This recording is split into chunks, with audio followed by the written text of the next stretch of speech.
Friends, welcome back to law school. Chapter 8 of indemnity and guarantee देख रहे थे हम। आज इसका लास्ट सीरीज पढ़ेंगे हम। Modes of discharge of surety from liability. क्या क्या डिस्चार्ज ऑफ श्योरिटी के मोड्स है कि उसको लाइबिलिटी से डिस्चार्ज किया जा सकता है। श्योरिटी को किन किन तरीकों से श्योरिटी की उसकी लाइबिलिटी से डिस्चार्ज हो जाएगा। वो डिस्चार्ज मीन्स क्या होता है कि किसी चीज को उसकी लाइबिलिटी से रिलीज कर देना या फ्री कर देना। और लाइबिलिटी कॉन्ट्रैक्ट ऑफ गारंटी में प्राइमरी लाइबिलिटी किसकी रहती है? प्रिंसिपल डेटर की। और सेकेंडरी किसकी रहती है? श्योरिटी की। लेकिन दोनों की लाइबिलिटी कैसे चलती है? कोएक्सटेंसिव, इक्वल चलती है। हमने ये पढ़ा था नेचर्स ऑफ श्योरिटीज लाइबिलिटी में कि इन दोनों की लाइबिलिटी कैसी रहती है? कोएक्सटेंसिव, मतलब इक्वल रहती है दोनों की लाइबिलिटी। तो यहाँ पर क्या देखेंगे हम? डिस्चार्ज के क्या क्या मोड्स है। फर्स्ट है बाय नोटिस, जो सेक्शन 130 में बताया गया है। ये हमने देखा था प्रीवियस लेक्चर में। कौन से वाले पार्ट में देखा था हमने? ये कंटिन्यूइंग गारंटी वाले पार्ट में। बाय नोटिस और बाय श्योरिटीज डेथ 130 एंड 131 उसमें देखे थे। रिवोकेशन ऑफ अ गारंटी वाले लेक्चर में देखा था।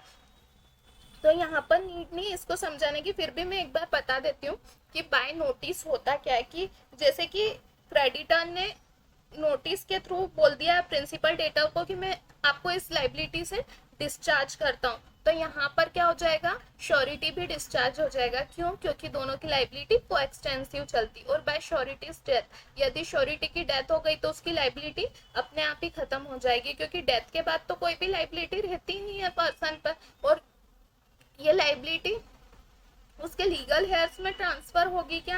नहीं, ये लाइबिलिटी लीगल हेयर में ट्रांसफर नहीं होगी, क्योंकि कॉन्ट्रैक्ट किसने करा था? श्योरिटी ने। और श्योरिटी की डेथ हो गई तो ये उसमें ट्रांसफर नहीं होगी। अब थर्ड कौन सी है? By variances in terms of contract, जो सेक्शन 133 में बताइए।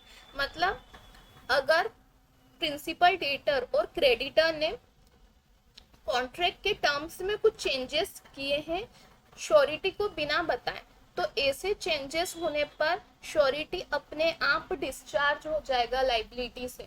क्या हो जाएगा? श्योरिटी अपने आप डिस्चार्ज हो जाएगा लाइबिलिटी से। क्यों डिस्चार्ज होगा? क्योंकि यहाँ पर श्योरिटी को बिना बताए उन्होंने टर्म्स ऑफ कॉन्ट्रैक्ट में वेरिएंसेस चेंजेस किए। हम एक एग्जांपल देते हैं। ए प्रिंसिपल डेटर है, बी क्रेडिटर है एंड सी क्या है? श्योरिटी। ठीक है। ए ने क्या कहा बी से कि मेरे को 50,000 रुपीज का डेप्ट चाहिए, उनने दे दिया।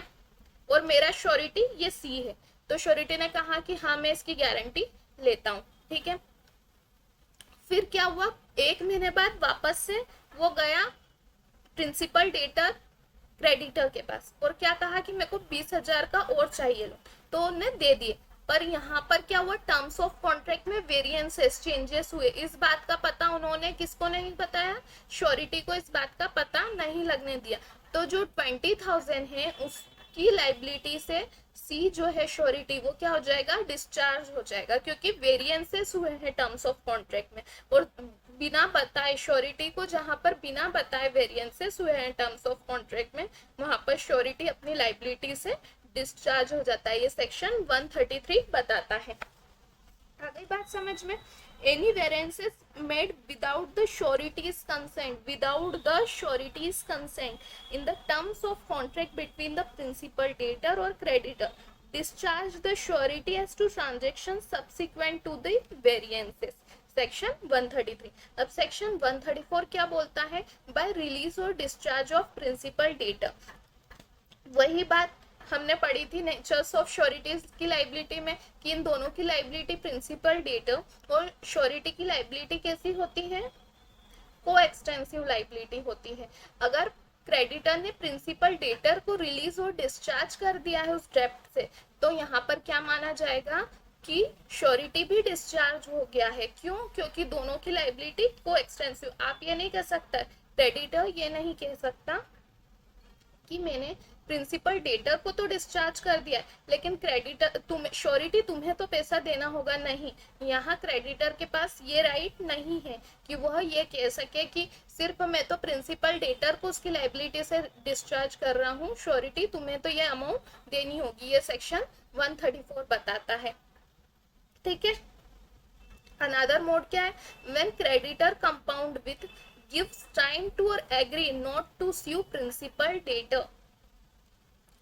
जब क्रेडिटर प्रिंसिपल डेटर से कंपाउंड कर लेता है, क्या कंपाउंड कर लेता है कि जैसे कि 50,000 का डेप्ट है तो तुम सिर्फ मेरे को 20,000 दे देना। दोनों के बीच में ये एग्री हो जाते हैं, दोनों प्रिंसिपल डेटर और क्रेडिटर, या उसको टाइम दे देता है या उस पर स्यू नहीं करने का कॉन्ट्रैक्ट कर लेता है। ये तीनों कंडीशन कर लेता है, तीनों में से एक कंडीशन या तीनों कंडीशन कर लेता है। जैसे कि क्रेडिटर ने कहा प्रिंसिपल डेटर को कि आपका 50,000 का अमाउंट है तो आप मेरे को सिर्फ 30,000 दे देना, पर मैं श्योरिटी से कहूंगा कि उन्होंने सिर्फ 30,000 दिए तो 20,000 तुम दो।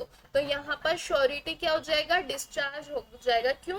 क्योंकि उसने क्रेडिटर और प्रिंसिपल डेटर ने न्यू कॉन्ट्रैक्ट इन्वॉल्व कर लिया, न्यू कॉन्ट्रैक्ट बना लिया है कि श्योरिटी से छुप कर ये चीज हुई है, कंपाउंड विथ हो गया, या और टाइम दे दिया कि मैं तुमको और टाइम दे दूंगा। जैसे कि 3 साल तक वो केस लगा सकता है क्रेडिटर प्रिंसिपल डेटर पर, तो यहाँ 2 साल हो गए, फिर भी उसने 6 महीने का और टाइम दे दिया यहाँ पर, लेकिन क्रेडिटर को बोलता है नहीं मैंने टाइम नहीं दिया है।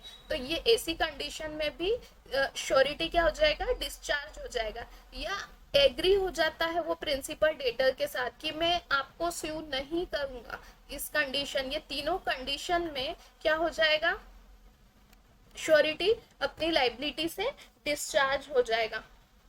ध्यान रखना चाहिए, ध्यान रखना ये कॉन्ट्रैक्ट होना जरूरी है उन दोनों के बीच में, क्रेडिटर एंड प्रिंसिपल डेटर के बीच में। ऐसा नहीं कि सिर्फ क्रेडिटर अपने मन से ये कर रहा है, नहीं, अगर मन से कर रहा है तो डिस्चार्ज नहीं होगा, लेकिन उन दोनों ने कॉन्ट्रैक्ट कर लिया है, लिखा हुआ है यहाँ स्पेशली, ये ध्यान रखना। और कॉन्ट्रैक्ट बिटवीन, ये लाइन जरूरी है याद रखना।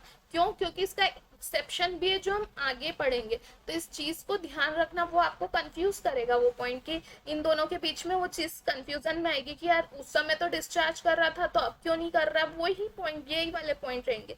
तो ये पॉइंट ध्यान रखना जरूरी है कि क्रेडिटर एंड प्रिंसिपल डेटर के बीच में कॉन्ट्रैक्ट होना जरूरी है। यहाँ पर बिना कॉन्ट्रैक्ट के यह चीज अप्लाई नहीं होगी, तो यहाँ लिखा हुआ है specially a contract between the creditor and the principal debtor by which the creditor makes a composition with or promise to give time or not to sue the principal debtor discharge the surety unless the surety assent to such contract। तो ध्यान रखना contract होना जरूरी है section 135 में, without contract ये condition apply नहीं होगी। आगे सेक्शन 135 ऐसे में भी श्योरिटी अपनी लाइबिलिटी से डिस्चार्ज हो जाता है। क्या नेक्स्ट पॉइंट क्या है, बाय क्रेडिटर एक्ट और omission impairing sureties eventual remedies section 139, जहां पर क्रेडिटर के एक्ट या ओमिशन से इम्पेयरिंग हुई है वहां पर भी क्या हो जाएगा, श्योरिटी डिस्चार्ज हो जाएगा। ये भी एक एग्जांपल के थ्रू समझाती हूँ, ऐसे नहीं समझ में आएगा। जैसे बी क्या करता है, कॉन्ट्रैक्ट करता है सी से कि मैं तुम्हारे लिए एक शिप बिल्ड करूंगा और जैसे जैसे काम होते जाएगा तुम मुझे अमाउंट पे करते जाना। क्या कहा कि जैसे जैसे अमाउंट काम होता जाएगा तुम मुझे अमाउंट पे करते जाना। बी ने कॉन्ट्रैक्ट करा सी के साथ, ठीक है। बी हो गया यहाँ पर प्रिंसिपल डेटर, सी हो गया क्रेडिटर, और एक ए है वो हो गया यहाँ पर श्योरिटी। ए ने इस बात की श्योरिटी ली कि ठीक है कि ये अगर शिप का काम इसने पूरा नहीं करा तो मैं करूंगा, ठीक है। ये कॉन्ट्रैक्ट करा, यहाँ ए श्योरिटी हो गया। तो यहाँ पर कुछ समय तक तो उसने इंस्टॉलमेंट ऐसी चलती रही कि जैसे काम हुआ फिर इंस्टॉलमेंट हुई, लेकिन लास्ट की कुछ इंस्टॉलमेंट उसने क्या करा, क्रेडिटर ने पहले ही दे दी, काम होने से पहले ही दे दी। यहाँ पर क्या करा उसने, काम होने से पहले ही इंस्टॉलमेंट दे दी। तो यहाँ पर क्या हो गया, क्रेडिटर ने एक्ट और ओमिशन करा। क्या एक्ट और ओमिशन करा कि जब कॉन्ट्रैक्ट क्या बना था, कि जैसे जैसे काम होते जाएगा उसके बाद तुम मुझे पे करते जाना, ठीक है। ये कॉन्ट्रैक्ट बना था, बी ने क्या कहा था सी से कि जैसे जैसे कॉन्ट्रैक्ट काम होता जाए, जिस जिस पार्ट तक काम होता जाए तो ऐसी इंस्टॉलमेंट तुम मेरे को देते जाना। लेकिन यहाँ सी ने क्या करा, बाय एक्ट और ओमिशन करा, और क्या करा यहाँ पर उन्हें पहले ही वो इंस्टॉलमेंट दे दी। तो ऐसे एक्ट के लिए श्योरिटी क्या होगा, डिस्चार्ज हो जाएगा अपने एक्ट से। क्यों हो जाएगा, क्योंकि यहाँ लिखा है बाय क्रेडिटर्स एक्ट और omission impairing sureties eventual remedy.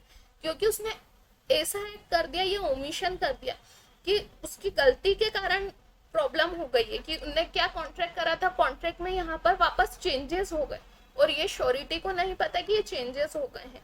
तो क्या करेगा वो, श्योरिटी अपनी लाइबिलिटी से यहाँ पर वापस से डिस्चार्ज हो जाएगा।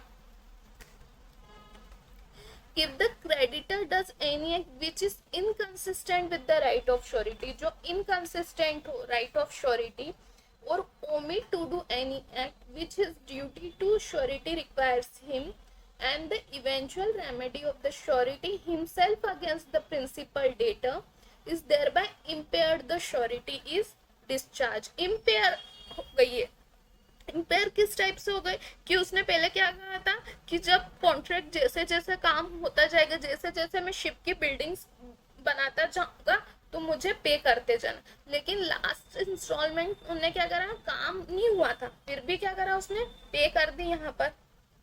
अब काम हो नहीं हो, इससे अब फिर वो उस पैसे को दे, जैसे कि अब काम होने से पहले उस पर्सन ने दे दी उसको, सी ने उसको क्या कर दिया, पहले ही काम होने से पहले बी को दे दी। अब अगर यहाँ बी अपने एक्ट नहीं करता तो वह श्योरिटी पे केस नहीं ला सकता क्रेडिटर। क्यों, क्योंकि वह तो उसके कॉन्ट्रैक्ट में डिस्चार्ज हो गया। क्यों डिस्चार्ज हो गया, क्योंकि क्रेडिटर के एक्ट और ओमिशन से ही ऐसी इम्पेयरिंग हो गई है कि वह श्योरिटी वहां पर डिस्चार्ज हो जाएगा। कॉन्ट्रैक्ट में साफ साफ लिखा था जैसे जैसे काम होगा वैसे वैसे उसके बाद वैसे ही पैसे दिया जाएगा, पर यहाँ पर क्या वो पहले पैसे दिया, ये बात ध्यान रखना। क्योंकि एक्ट या ओमिशन होने पर, और एक्ट और ओमिशन किसके साइड से होना चाहिए, क्रेडिटर के साइड से एक्ट या ओमिशन होना चाहिए, ये सेक्शन 139 बताता है।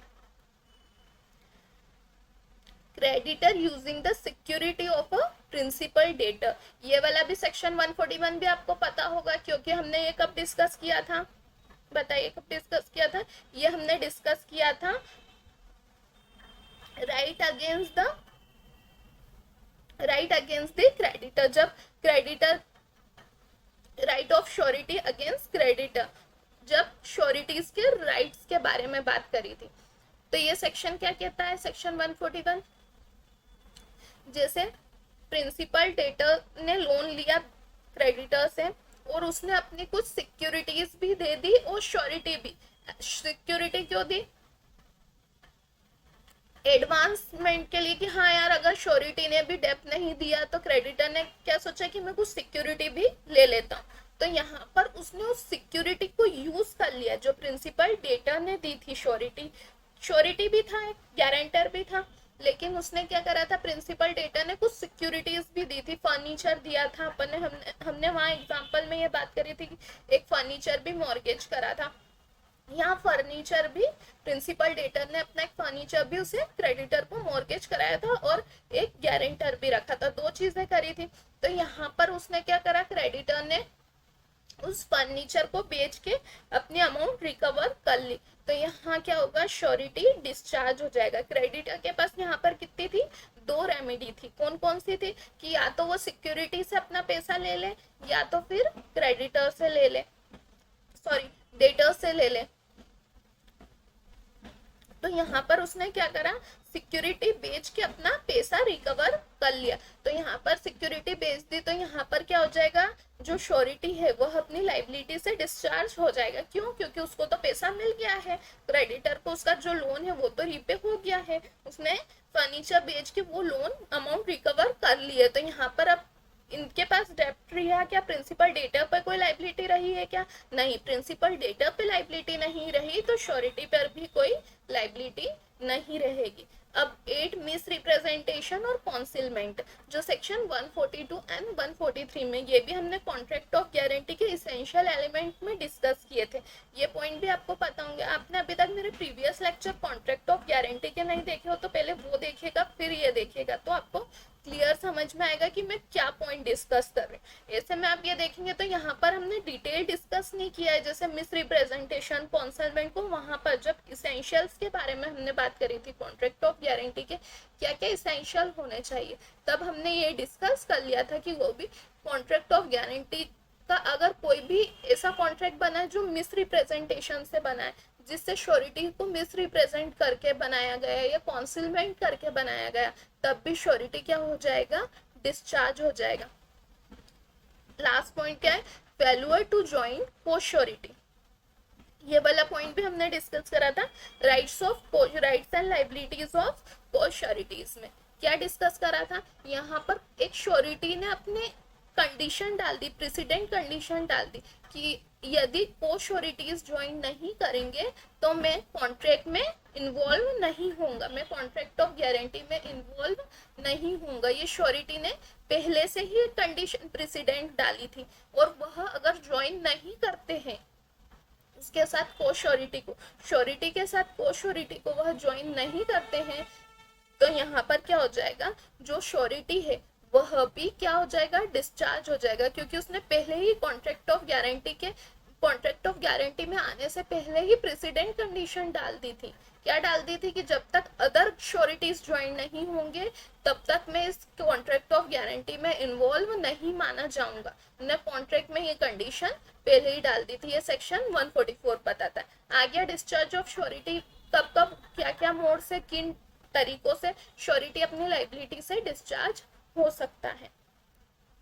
अब ये तो पता चल गया कि श्योरिटी कब डिस्चार्ज हो सकता है, लेकिन कब नहीं हो सकता वो surety discharge. Agreement by creditor with third party, जो सेक्शन 136 में बताया गया है, जहां पर क्रेडिटर ने क्या कहा है, थर्ड पार्टी से, मतलब जो कॉन्ट्रैक्ट की पार्टीज है, प्रिंसिपल, डेटर, श्योरिटी, इनसे बात ना करके थर्ड पर्सन से कहा है कि यार मैं ना प्रिंसिपल डेटर को थोड़ा और टाइम दे दूंगा उसका डेब्ट चुकाने के लिए। तो यहाँ पर ऐसा एग्रीमेंट जब क्रेडिटर ने थर्ड पार्टी से करा है तो यहाँ पर श्योरिटी डिस्चार्ज नहीं होगा। क्यों नहीं होगा, क्योंकि ऐसा एग्रीमेंट उसने प्रिंसिपल डेटर के साथ नहीं करा है। किसके साथ करा है, थर्ड पार्टी के साथ करा। अगर वो एग्रीमेंट किसके साथ करता, प्रिंसिपल डेटर के साथ, प्रिंसिपल डेटर एंड क्रेडिटर के बीच में अगर वो एग्रीमेंट होता तो वह क्या होता, श्योरिटी डिस्चार्ज हो जाता। लेकिन यहाँ पर स्पेशली लिखा विथ थर्ड पार्टी, ये पॉइंट फिर कंफ्यूज करेगा आपको कि अगर थर्ड पार्टी से हुआ तो नहीं, अगर थर्ड पार्टी से हुआ है तब श्योरिटी डिस्चार्ज नहीं होगा। ये सेक्शन 136 बताता है। क्या कहता है, where a contract to give time to the principal debtor is made by creditor with third person and not with the principal debtor, the surety is not discharged। अब क्या है, section 137, creditors forbearance to sue, मतलब यहाँ पर creditor ने क्या करा है, अपनी इच्छा से क्या करा है कि मैं अभी तो और टाइम है, 1 साल बीत गया है, 2 साल और बचे हैं, मेरे पास टाइम है उस प्रिंसिपल डेटर पे सू करने का, तो मैं बाद में कर दूंगा 1 साल और बाद में। ये क्रेडिटर ने अपने फॉरबियरेंस पे करा है, प्रिंसिपल डेटर से यहाँ पर भी कोई कॉन्ट्रैक्ट नहीं करा है। और हमने देखा था 135 में क्यों डिस्चार्ज हुआ था, मैंने इसलिए कहा था कि वो पॉइंट ध्यान से समझना। क्यों डिस्चार्ज हुआ था, क्योंकि उसने कॉन्ट्रैक्ट करा था, क्रेडिटर एंड प्रिंसिपल डेटर के बीच में कॉन्ट्रैक्ट हुआ था कि मैं तुम्हें स्यू नहीं करूंगा। लेकिन यहाँ कोई कॉन्ट्रैक्ट नहीं हुआ है, यहाँ सिर्फ क्रेडिटर ने अपने फॉरबियरेंस पे कहा है कि मैं इसे और टाइम दे देता हूँ, तो यहाँ पर श्योरिटी क्या होगा, डिस्चार्ज नहीं होगा। सेक्शन 137 यही कहना चाहता है, mere forbearance on the part of the creditor, only part of the creditor है, यहाँ एग्रीमेंट नहीं है प्रिंसिपल डेटर एंड क्रेडिटर के, यहाँ पे on the part of the creditor to sue the principal debtor or to enforce any other remedy against him does not in the absence of any provision in the contract guarantee to contrary discharge the surety. ये section 137। आगे समझ में section 137 क्या कहना चाहता है, ये creditor के पार्ट पे हुआ है, ना कि उन दोनों के बीच एग्रीमेंट के थ्रू हुआ है, इसलिए श्योरिटी डिस्चार्ज नहीं होगा। Release of one co surety जो सेक्शन 138 में बताएं, हमने पहले पढ़ा था कि एक श्योरिटी को रिलीज करना, ये इसका ये मतलब नहीं है, प्रीवियस लेक्चर में ही हमने देखा था कि एक श्योरिटी को रिलीज करना इसका ये मीन्स नहीं है कि अदर को श्योरिटी भी अपनी लाइबिलिटी से रिलीज हो जाएंगे, नहीं। अगर एक को श्योरिटी को उसने रिलीज करा है क्रेडिटर ने, तो अदर को श्योरिटी की लाइबिलिटी होगी, वहां पर उनकी लाइबिलिटी खत्म नहीं होगी, अदर को श्योरिटी अपनी लाइबिलिटी से डिस्चार्ज नहीं होंगे, ये सेक्शन 138 कहता है। ये इंडेमनिटी एंड गारंटी का आज हमारा यहाँ पर चैप्टर 8 खत्म होता है, ठीक है। सारे पॉइंट समझ में आ गया, और नहीं समझ में आ तो आप प्रीवियस लेक्चर देखिएगा, उसमें कॉन्ट्रैक्ट इंडेमनिटी के 2 पार्ट है, फिर कॉन्ट्रैक्ट ऑफ गारंटी को हमने एसेंशियल्स, गारंटी क्या होता है, श्योरिटी, प्रिंसिपल, डेटर, उनके एसेंशियल एलिमेंट्स हमने डिटेल में एक्सप्लेन करा हुआ है, तो आप पहले वो देखिएगा फिर ये देखिएगा, ठीक है। Thank you, like share and subscribe my channel.